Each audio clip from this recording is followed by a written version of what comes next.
Esta mañana quiero hablaros acerca de la evolución y de la creación, pero desde el punto de vista espiritual.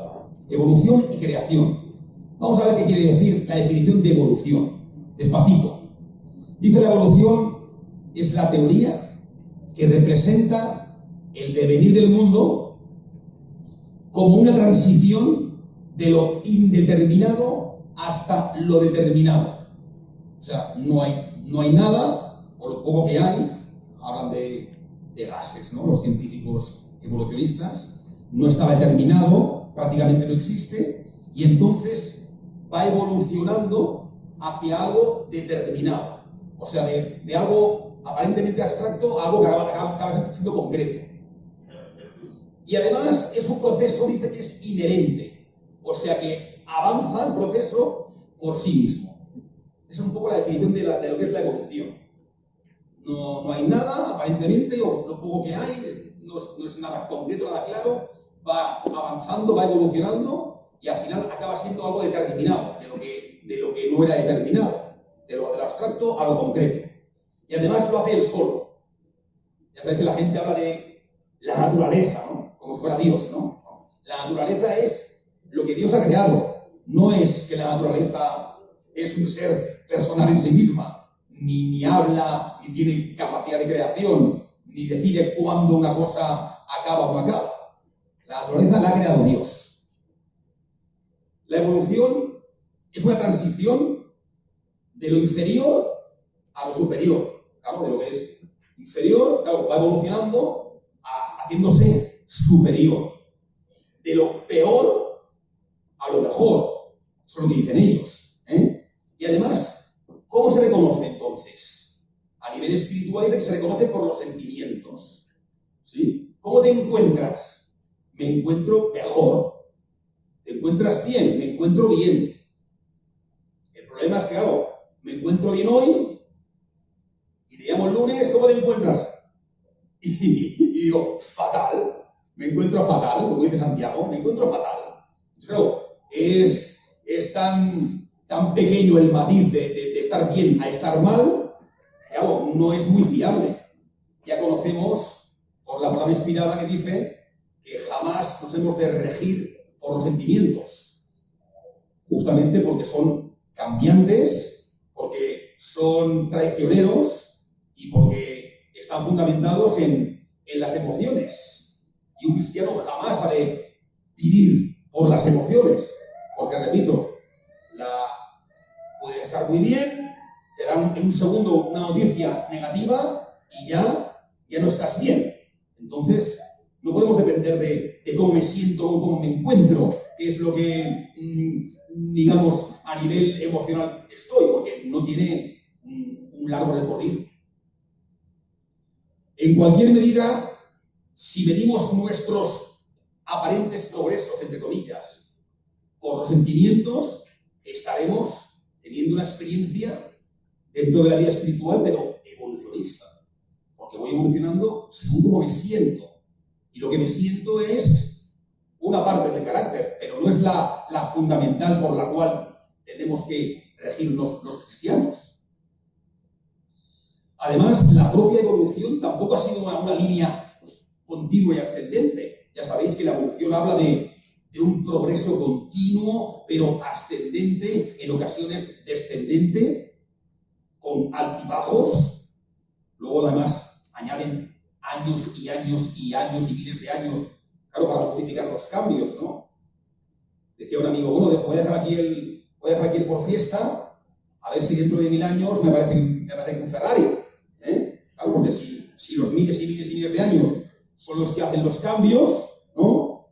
Bueno, pues entonces a ver si aparece un Ferrari. Pasa que entonces entraríamos en el egoísmo, ¿no? Entraríamos en el egoísmo de cristiano, ¿no? De que quiere un Ferrari, ¿no? No me decían broma esto, ¿no? Claro, la evolución, millones de años. Y de aquí a aquí, 10.000 millones más. De aquí a aquí, 100.000 millones de años más. ¿No? Aquí los millones de años como los cuentan, ¿no? O sea, ¿cómo los van añadiendo? Ya me lo explicarán. Porque, la verdad, estaban ellos allá cuando pasaron los 1.000 millones de años, no estaban tampoco, ¿no? Entonces, repetimos, la teoría únicamente, teoría de la evolución. Aquí no, ni ellos tampoco tienen nada demostrado. Pero bueno, repito, cataclismos dentro de la propia evolución, periodos de belleza maravillosa, periodos en los cuales otra vez lo que ascendía vuelve a descender, periodos de muchísimo espacio de tiempo. Claro, entonces la evolución al final acaba siendo también algo indefinido. Sí que, digamos, proyecta de lo inferior a lo superior y, claro, debe proyectar de lo peor a lo mejor. Claro, eso es la evolución, ¿no? Cuando hablan de evolución, hablamos de evolución, siempre se espera que haya un progreso, ¿no? Que haya un tiempo y que al final estemos mejor que al principio, o que cualquier circunstancia o cosa esté mejor que al principio. Pero la experiencia espiritual la vivimos de esta forma nosotros. Has tenido una temporada de gran progreso, de gran paz, en la que decías, me encuentro bien, me encuentro estupendamente bien incluso, pero de repente, por cualquier circunstancia, repito, muchísimas veces ajena incluso a nosotros mismos, ha dejado de ser maravillosa y has tenido un bajón tremendo y ha llegado la confusión, ha llegado incluso la tristeza, ha aparecido las dudas, ha cambiado tu estado de ánimo totalmente, de un lugar a otro lugar. ¿Nos ha ocurrido eso? ¿Nos ocurre eso? Tenemos semanas maravillosas, fantásticas, y de repente tenemos semanas horrorosas, semanas horribles, en los que a veces hasta nos cuesta un poco decir, es que la vida de verdad se me hace una carga la vida, ¿eh? ¿Nos está ocurriendo eso? ¿Nos ocurre eso? Incluso cuando ocurre eso, otra vez, volvemos a empezar otra vez.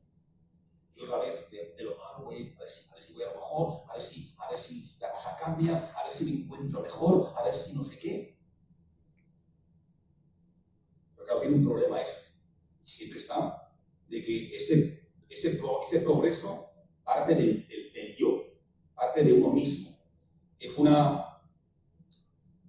estado de ánimo que ocurre también en mayores, pero lo he vivido también mucho en los jóvenes. Los jóvenes me dicen, pastor, ¿cómo estás? Estoy muy bien. Y a lo mejor le llamas la semana siguiente, ¿cómo estás? Estoy fatal otra vez, me encuentro mal. ¿Y eso qué ha pasado? ¿Por qué estos cambios de estado de ánimo, de estado emocional, de estado espiritual? Porque acaba influyendo en la vida espiritual también. Pues yo siempre pregunto una cosa, digo, una pregunta te voy a hacer, si permites. Durante la semana esta que me decías que estabas tan maravillosamente bien y que ahora me dices que estás tan mal, digo, ¿has abierto la palabra de Dios esta semana? ¿La has compartido? ¿La has leído? ¿Tienes tiempo para poder estar con ella, aprender de ella? ¿Con Jesús? ¿Has orado esta semana? ¿Tienes tiempo para la oración? ¿Has buscado durante el día que tiene 24 horas ese espacio de encuentro con Jesús? ¿Qué responde? ¿Qué decís? Cuando se encuentran tan mal, cuando nos encontramos tan mal. Yo me incluyo, yo no soy tampoco un extraterrestre. ¿Qué nos pasa entonces? ¿Cuál es la respuesta a esa pregunta? No. Lo dicen tan claramente y con sinceridad, y está bien. Pues no. Claro. Tú ahora pásate la semana sin comer, a ver cómo vas a hacer deporte, cómo vas a ir a trabajar, cómo vas a hacer tu vida si no comes alimento físico. Bueno, pues el alimento espiritual es más importante que el físico en una proporción, vamos, no tiene proporción. Se habla de una proporción que ya no es proporción. Por lo que decía siempre, hermano, hermana, cuando salgas de casa a trabajar, a estudiar, lo que sea, antes tienes que haber estado con Jesús. Tienes que haber leído la palabra de Dios. Ya lo comenta también en Proverbios. ¿Cuándo es el mejor momento para leer la palabra de Dios? Y te dice, la Biblia te dice, por las mañanas. ¿Por qué por las mañanas? Porque después salgo de casa y ya no sé cuándo vuelvo. Y ya no sé cómo vuelvo. Si vuelvo a las 6, si vuelvo a las 8, vuelvo a las 9, y luego cómo vuelvo después del día que hemos vivido, que hemos pasado, que hemos sufrido a veces. Y luego llega por la noche a una casa uno y me dice, bueno, ahora voy a ponerme a estudiar la palabra de Dios. Pues normalmente eso es más complicado, es más difícil. Cuando llega a una casa ya ha hecho todas las actividades del día, Y ya debe entrar ya entra el reposo, ya entra un poco la desconexión del mundo, ¿no? Del que vivimos. Sigo oración, pero vamos, es difícil. Hay algunos que dicen, no, pastor, a mí me encanta la noche. Yo llego por la noche y me va bien. Digo, bueno, si te va bien, oye, adelante. Lo importante es que ese encuentro se lleve a cabo cada día. Bueno, pues esa es la respuesta muchas veces, claro. Cuando me encuentro tan mal, me encuentro tan desganado, ver la Biblia, uf, no me apetece leer la Biblia. Se llega a decir, no me apetece orar, no tengo ganas de orar. Claro, cuando decimos no me apetece leer la Biblia, cuando decimos no me apetece orar, entonces claro, aquí hay un problema grave. Y entonces llega, ay, es que me siento mal, es que me siento sin ganas, es que no tengo no sé qué, es que mira lo que me pasa, es que el Señor... Pero es un problema de una falta de nutrición de la propia palabra de Dios. Y eso es la clave. La vida de un cristiano, eso es fundamental. Y hoy en día tenemos tantas actividades, tenemos tantos medios también de comunicación, recibimos tanta información, y a veces, pues sí, sabemos mucho de este mundo, sabemos mucho de las noticias, conocemos mucho de muchas cosas, pero claro, si nos olvidamos de la palabra de Dios, alimentamos la palabra de Dios, entonces después el enemigo está veloz, como dice Pedro, para buscarnos cualquier problema en cualquier segundo, pues claro, nos ataca y claro, nos encuentra en una posición vulnerable, en la que estamos a su merced, cuando no nos hemos alimentado de la palabra de Dios. Y cuando después buscamos nuestra fe en los sentimientos. ¿Cómo me encuentro? ¿Cómo te encuentras? ¿Alegre, triste, contenta, animado, desanimado? ¿Muy bien, muy mal? Son unos parámetros, repito, que no son nada fiables. La palabra de Dios nos dice que no nos fijamos por ellos, por los sentimientos. No son nuestra base de funcionar, nuestra manera de vivir, por cómo me siento. Me puedo sentir muy mal y estar bien espiritualmente. ¿Sí? O sea, no tiene siempre una relación exacta de una cosa con la otra. ¿Correcto? ¿Sí? Bueno, pues eso es lo que nos comenta acerca del tema de la evolución y la creación. La evolución, además, es absolutamente contraria a la creación. Es el punto contrario, es la antígenis, totalmente opuesta. Dios creó los mundos, Dios creó la vida. La evolución es sin fe. Por tanto, podemos decir que la evolución es infiel.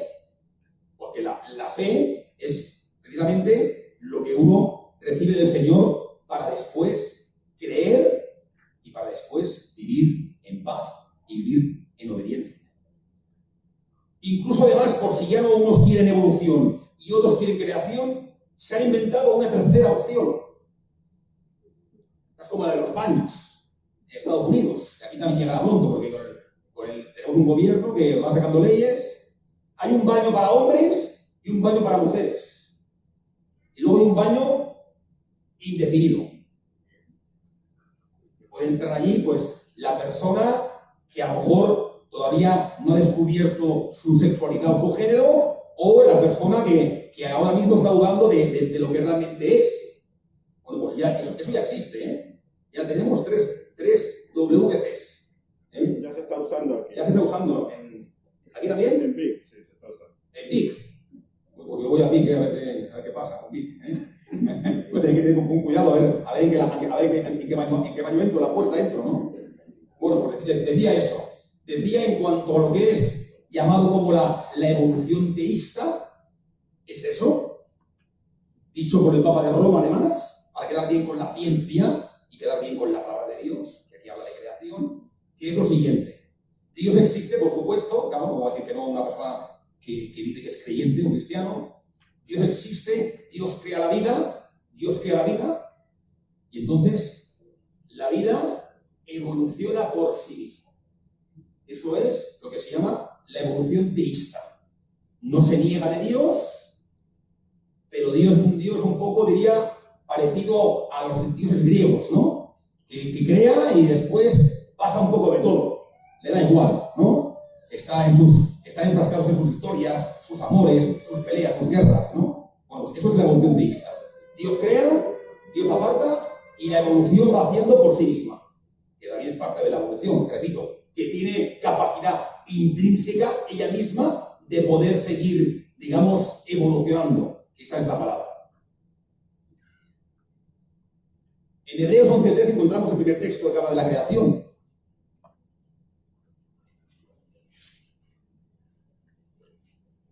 Hebreos 11.3 dice: por la fe entendemos que los mundos fueron formados por la palabra de Dios, de modo que lo que se ve fue hecho de lo que no se veía. Este texto parece lo conocemos muy bien, es muy interesante, pero ¿qué fue lo que creó los mundos? Dice. ¿Qué fue lo que creó los mundos? La palabra de Dios. La palabra de Dios. No dice un martillo, el cemento, las herramientas, el barro. No. Aquí no hay constructor, aquí no hay albañilería. ¿Sí? La palabra de Dios. Fueron formados los mundos por la palabra de Dios. Es decir, la palabra de Dios sí tiene poder intrínseca en crear. La propia palabra de Dios tiene capacidad de crear. No le hace falta absolutamente nada más. Y después añade, dice, lo que no existía a través de la palabra de Dios ahora existe. O sea, es simplemente nada más y nada menos que la palabra de Dios la que tiene la capacidad y el poder de creación, de crear vida. La palabra de Dios. Esto es fantástico. Detenerlo porque esto es fantástico. Esto es el Evangelio, esto es maravilloso. También conocéis mucho también el texto de Salmos, Salmo 33. A veces en algún hogar vas y te encuentras este salmo en la pared, ¿no? Escrito, ¿verdad? Salmo 33.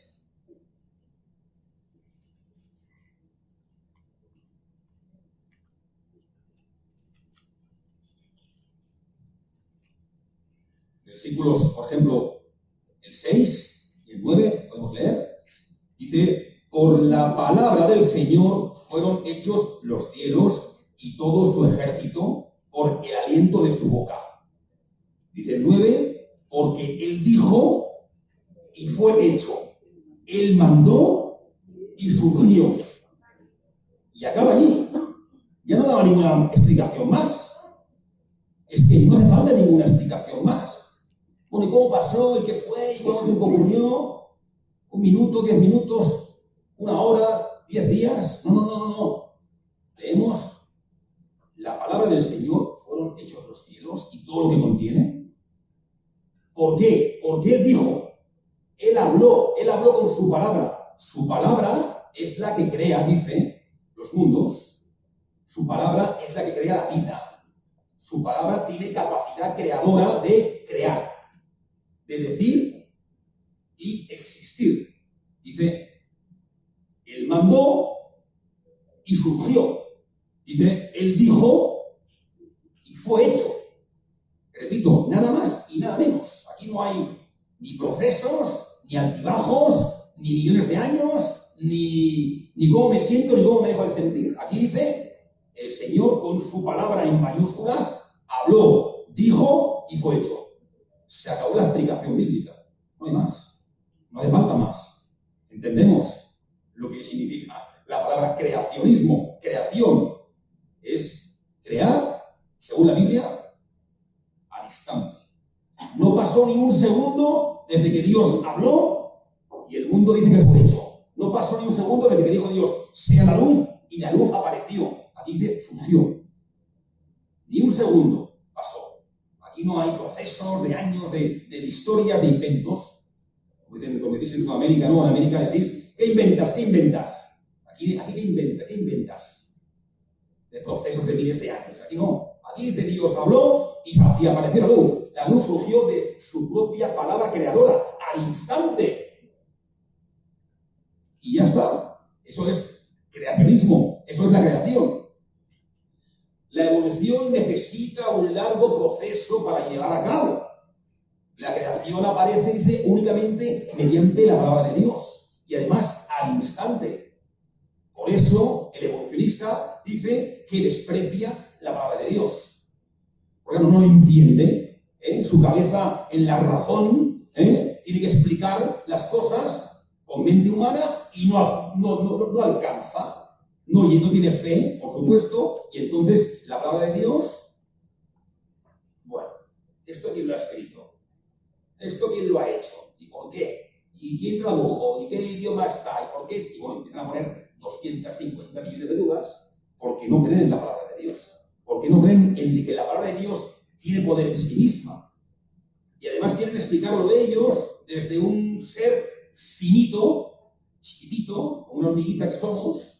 Quieren ellos darnos las explicaciones de cómo se formó este mundo, de cómo es la vida, cómo la vida surgió, cómo la vida sigue evolucionando.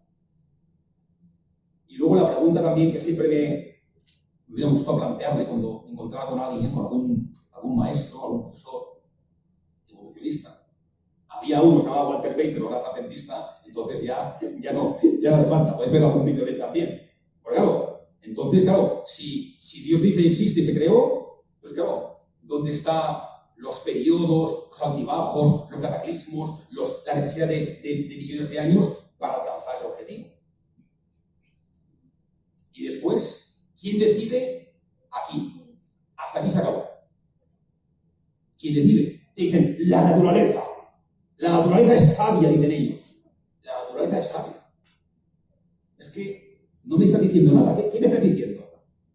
No me dices nada con esa frase. Porque la pregunta sería, ¿en qué momento el mono deja de ser hombre? ¿Cuándo? ¿En qué año? ¿Quién? ¿Quién decide? ¿Por qué? La naturaleza. La naturaleza. Ya está, la naturaleza. Ya te han dado la respuesta. Bueno. La naturaleza piensa por sí misma. La naturaleza crea por sí misma. La naturaleza evoluciona por sí misma. Y encima la naturaleza decide, ya no, se acabó. Ya los monos son muy monos. Y las monas aún más monas. Entonces ya se acabó el proceso evolutivo. Hasta aquí. ¿O así? ¿Y cuándo fue? No sé. Millones de años. 250.000 millones de años. La ranita se convirtió en conejito. El conejito se convirtió en conejito. Se come. Si no come el conejito, si no bebe, no hay conejito. El conejito, la ranita, el monito. Y entonces, venga a ponerle millones de años para alcanzar el objetivo. Ya está, ya hemos llegado. Así, ¿vale? Y aquí, ¿quién decide? La naturaleza. Bueno, hay que tener fe, ¿eh? Hay que tener fe para postular con sus doctrinas, con la que dicen ellos. Realmente hay que tener fe, está claro. Dice en el libro de Juan, capítulo 6, versículo 63, las palabras que yo os he hablado son espíritu y son vida. El espíritu, dice, es realmente lo que tiene valor. Dice, la carne para nada aprovecha. Y estas son las palabras de Dios que yo os he hablado, que son espíritu y son vida. La palabra de Dios es espíritu, dice, y la palabra de Dios es vida. Y es vida en mayúsculas. Y será vida eterna también cuando llegue el momento, por supuesto. Vamos a buscar entonces 3 textos que hablan acerca de lo que es la fe, lo que es la fe genuina, de lo que Jesús mismo dijo que eso era fe. Buscamos en Mateo capítulo 8, primer texto. Conocéis bien la historia. Mateo 8.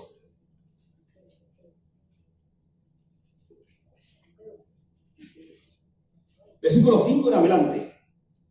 Jesús sana al siervo del centurión. ¿Lo conocéis la historia? Seguro que sí. ¿A que sí? Seguro que la sabéis. Dice el texto, al entrar Jesús en Capernaum, vino un centurión y le rogó: Señor, mi asistente yace en casa paralítico, gravemente atormentado. Jesús respondió: bueno, bien, iré y le sanaré. Pero el centurión respondió: Señor, no soy digno de que entres en mi casa. Solamente di la palabra y mi asistente sanará. Qué bueno, este centurión está hablando de creacionismo hace más de 2000 años. Este no sabía nada de evolución, ni de monito, ni ranita, ni conejito, ni millones de años. No sabía nada, centurión. Era un hombre noble, era un hombre serio, era un hombre que confiaba en Jesús, en el maestro. Él explica, porque también yo tengo soldados, yo ordeno, yo mando, yo tal, ellos me obedecen, perfecto. Cuando Jesús oyó esto, dice que quedó admirado. Es curioso que alguien pueda llegar a que Jesús quede admirado por él. Bueno, este centurión romano, aparentemente pagano, aparentemente infiel, llegó a sorprender a Jesús de manera positiva, de manera maravillosa. Y entonces Jesús afirmó: os aseguro que ni en todo Israel he encontrado tanta fe. Fantástico. Después habla de que tengamos cuidado, una advertencia para los creyentes, de que no nos confiemos. Habla del texto de así será el llanto y el crujir de dientes, que lo dice siempre tu abuela, me acuerdo de tu abuela, que ha cumplido 100 años en marzo. Bueno, pues ella dice siempre, ahí será el crujir de dientes y el llanto, ahí será. Aquí aparece en el texto. Y finalmente, en el 13, Jesús le dice al centurión: ve, y como creíste, te sea hecho, te ha sido hecho. Y su asistente quedó sanado en esa misma hora, en ese mismo momento. Entonces, ¿el texto es creación o es evolución? Me contestáis vosotros. Creación. Pero creación en mayúsculas. No hace falta que vengas a mi casa. No soy digno de que vengas a mi casa. Solamente di la palabra y mi mozo será sanado. Habla de paralítico. Habla de atormentado. Puede ser que hubiera un demonio también, puede ser. Él le dijo que Jesús hablara, que no hacía falta ni que viniera a casa, ni que llegara a casa para nada. Señor, di usted su palabra y mi mozo quedará sanado. Y Jesús dijo: madre mía, no he encontrado tanta fe en todo Israel. Están estos discutiendo de dónde será el reino, dónde me siento yo, dónde te sientas tú, dónde va a estar la madre también dirigiendo ahí la madre que mi hijo aquí, mi hijo allá. Y aquí llega un romano, un pagano que cree aparentemente en los dioses de Roma y le dice: Señor, di la palabra y mi mozo quedará sano. Un paralítico, dice el texto. Esto es creación en mayúsculas. Aquí no existe la evolución para nada en este versículo, en este texto. No hay evolución. Está hablando de creación, además, al instante. Y al instante llega además a través de la fe, únicamente de la fe. Porque con la fe es más que suficiente. Eso es la palabra de Dios, es por fe. Y la gracia es por la fe. Y la salvación es por la fe. Y el chico este se curó por la fe de su centurión, de su jefe o de su señor. Y el chico quedó sanado al instante. Aquí no hubo medicación, ni pastillas, ni nada de nada. Aquí no hubo nada. No hubo médicos, no hubo tratamientos de ningún tipo, ni naturales, ni no naturales. Aquí no hubo nada. Como creíste, te has sido hecho. Y el mozo, en su casa, se puso de pie. Y el chico estaba sanado. Y cuando llegó el centurión a la casa, aquel estaba de pie. Y estaba contento. Y estaba sanado. Y estaba sin demonios, puede ser. Y estaba, ya no era paralítico el chico. Este es un texto de creación fantástico. Buscamos un segundo texto. Además, repito, sanado por la palabra. Aquí no hay nada más. No hay nada más que la palabra de Dios. Y el creer en la palabra de Dios. Y el chico fue sanado. Marcos 1:40-42. Encontramos un segundo texto. Jesús sana a un leproso, dice. Un leproso que está aferrado a la bendita verdad del poder de la creación de Dios también. Vamos a ver el texto que también es impresionante. Fijaros bien el leproso como viene. Dice el texto, 1:40, Marcos. Un leproso vino a él. ¿Cómo vino? Vino de rodillas, no va andando. Vino de rodillas.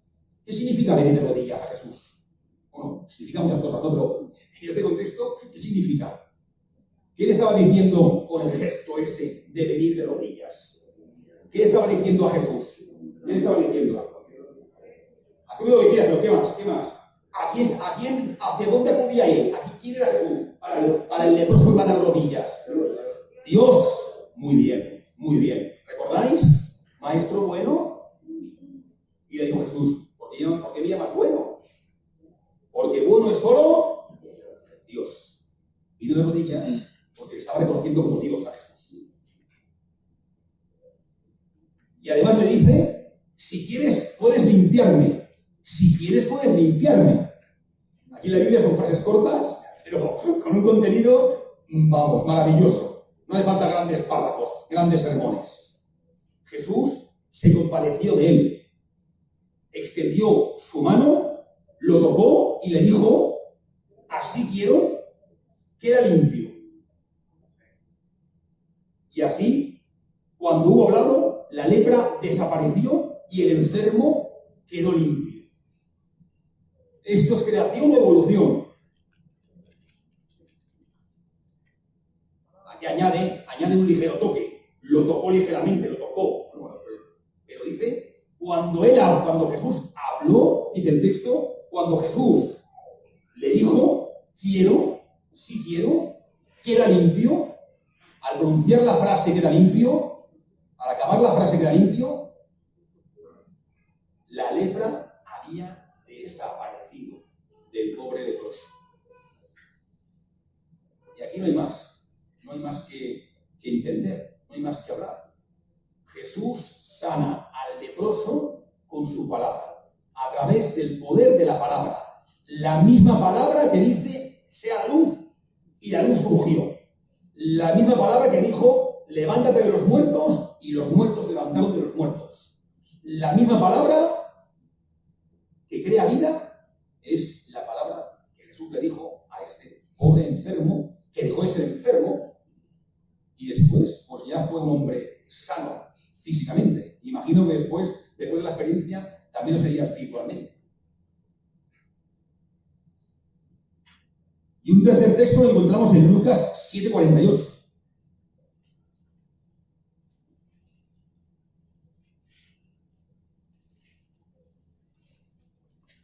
Nos habla de que Jesús perdona a una pecadora que vuelca un perfumito encima de él, un perfumito que costaba la ganancia de todo un año entero de trabajo. Imaginaos, hacer un cálculo ahora. Si uno tiene un sueldo, si uno al mes gana 1.000 euros al mes, o 1.200 euros al mes, multiplícalo por 12, y eso es el coste del perfumito de esta pecadora. Que además de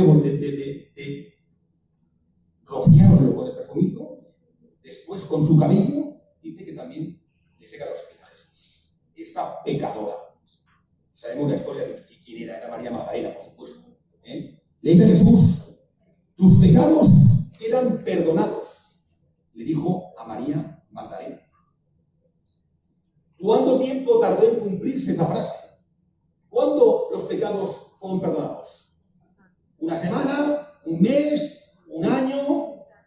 No diremos 100 millones de años, porque la pobre señora no iba a vivir 100 millones de años. No vamos a vivir ninguno 100 millones de años. Va a venir Jesús.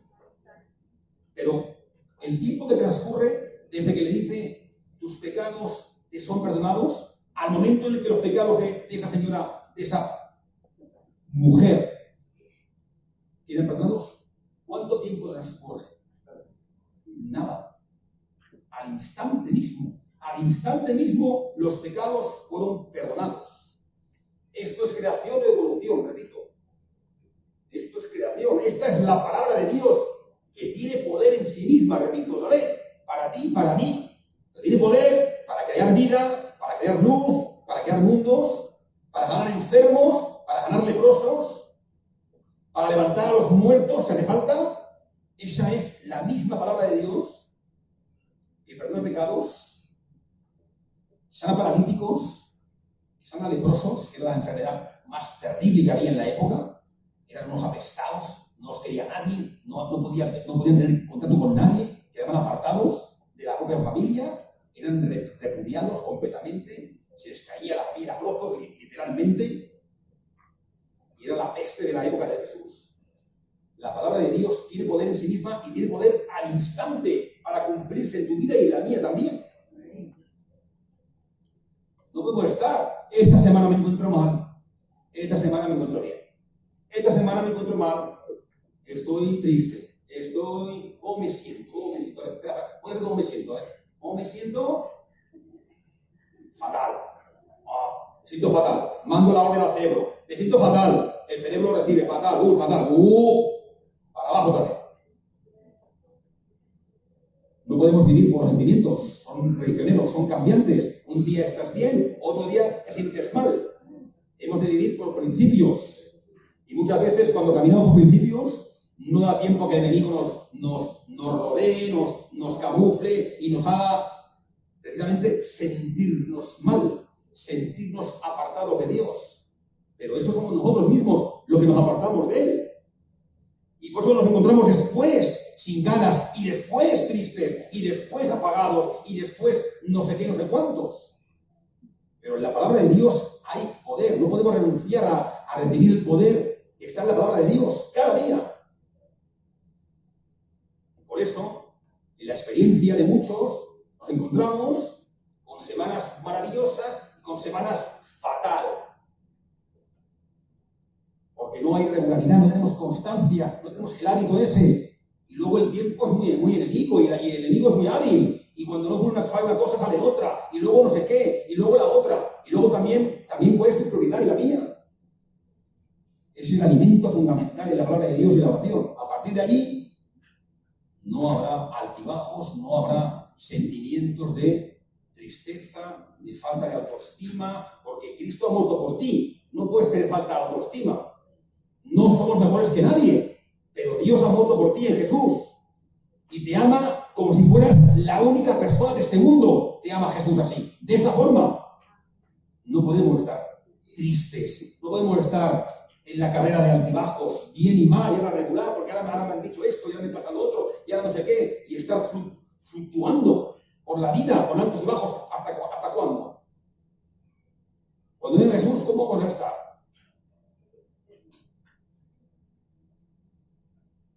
Dios promete en Ezequiel 36, versículo 26, si queréis leemos también el 25 y el 27, la promesa de Dios. Vamos a ver, dice Dios: esparciré sobre vosotros agua limpia, seréis limpiados de todas vuestras inmundicias y de todos vuestros ídolos. Aquí también hay una obra que hacer, hermanos y hermanas, Aquí dice que hay que limpiarse de ídolos también, cuidado. Aquí también hay un texto, una parte importante. Habla de limpiarnos de nuestros ídolos. ¿Qué es un ídolo? ¿Qué puede ser un ídolo hoy en día? Hoy en día no se habla de una imagen, no se habla de un becerro, ¿no? ¿Qué es un ídolo? ¿Qué puede ser un ídolo? Puede ser muchísimas cosas. El enemigo es muy sutil, muy sutil. ¿Podrías repetir el versículo? ¿Cuál? ¿El de Ezequiel? Ezequiel 36, 26. Leemos del 25 al 27. Dice que esparciré agua limpia, que os limpiaré de todas vuestras inmundicias, que os limpiaré de todos vuestros ídolos. Y entonces dice: os daré un corazón nuevo y pondré en vosotros un espíritu nuevo dentro de vosotros. Quitaré de vuestra carne el corazón de piedra y os daré un corazón nuevo de carne. Pondré mi espíritu dentro de vosotros y haré que andéis en mis mandamientos y guardéis mis normas y las cumpláis. Amén. Esto también, aunque no parezca, es auténtica justificación por la fe. Dice el Señor: yo haré que guardéis mandamientos.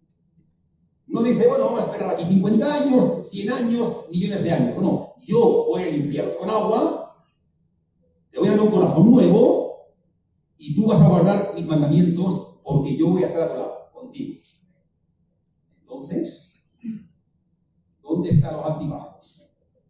¿Dónde está la tristeza? ¿Dónde está la inestabilidad emocional? ¿A quién estamos escuchando? ¿Estamos oyendo la palabra de Dios? ¿O estamos oyendo psicología mundana de hoy en día? ¿O estamos oyendo lo que la televisión nos dice cada día y nos atigora con noticias? 3/4 partes son falsas. El Señor promete ahora: yo te voy a dar un corazón nuevo. Cuando salgas tú de la puerta de la iglesia hacia la calle, vas a salir, si quieres, por fe, con un corazón nuevo. El Señor te ha limpiado, dice: yo os limpiaré con agua limpia. Y saldrás del templo, si quieres, por fe, con agua limpia, limpio de pecado. Y sin estabilidad emocional, y sin tristezas, y sin altibajos, y sin dudas. Esto promete la palabra de Dios, querido hermano y querida hermana. Y en Juan 15:3 hay un texto precioso que me recuerda a un amigo. Fue pastor, y ahora ya no es pastor, pero lo sigo teniendo en mi memoria como amigo, lo aprecio como amigo. Dice Juan 15:3, qué palabra tan, un texto cortito, Pero ¿cuánto significado tiene? ¡Qué maravilla! Maravilloso. Juan 15:3. Vamos a por él. Dice el texto, Jesús dice, vosotros ya estáis limpios, no que vais a ser limpios mañana, no, ya estáis limpios, presente, total, por la palabra que os he hablado. Los pecados te atiborran, los pecados que tienes dudas, estás inestable, estás triste, estás emocionalmente dañada, el mundo te daña, el estrés, las circunstancias, el pecado, la vida. Bueno, el Señor dice, por mi palabra estás limpio, ahora, no mañana, no en la semana que viene, no en septiembre, no dentro de 100 años, ahora estás limpio. La palabra de Dios te limpia. Y cuando acabe el culto salgas a la calle, estarás limpio al salir a la calle. ¿Por qué? Por fe. ¿Por qué? Porque la palabra de Dios lo ha dicho. Yo únicamente estoy repitiendo lo que dice la palabra de Dios. Como dice en América, yo no invento nada. No invento yo, estoy repitiendo el texto. Por la palabra de Dios dice, sois limpios. Cualquiera. Hasta aquel que mató o mata o asesinó. Conocí un chico, justamente cubano, ahora que la isla de Cuba está como está, lo sabéis por noticias, un chico que mató, una pelea, mató a otro. Le cayeron 20 años de cárcel. Estaba en la cárcel en Anclares, en Vitoria. Allí vamos a darle estudios allí. Y el chico me dijo un día, pastor, ¿usted cree que el Señor me pueda perdonar lo que pasó? Y le dije, por supuesto que sí. Da igual. Que has matado, que has robado, que has mentido, que has hecho no sé qué, da igual. ¿Tú crees? El texto de Juan 23, ¿crees que la palabra de Dios te limpia? ¿Te perdona? Me dijo, sí. Y a partir de aquí, este hombre fue un hombre nuevo en Jesús. Y como tenía semanas libres los sábados, veía la iglesia y allí acudía y allí participaba y desde el púlpito nos contó su experiencia. Él creyó, quizás el peor pecado, porque bueno, mentir y robar, decimos que matar a alguien. El matar a alguien ya no tiene solución en la tierra. Él mató a una persona en una pelea. Le cayeron 20 años de cárcel. Llevaba ya en la cárcel 12 años ya el pobre hombre allá. 12 años ya. Y tenía dudas, y estudiaba. Y al final un día me dijo, pero ¿de verdad me puede perdonar que yo le quité la vida a esa persona? La Biblia dice que sí. Y a partir de ahí el hombre se quitó la carga que tenía de pecado y de culpabilidad. Y aquel hombre fue un hombre nuevo. Y aquel hombre fue un hombre que confió en la palabra de Dios. Repito, que sea así.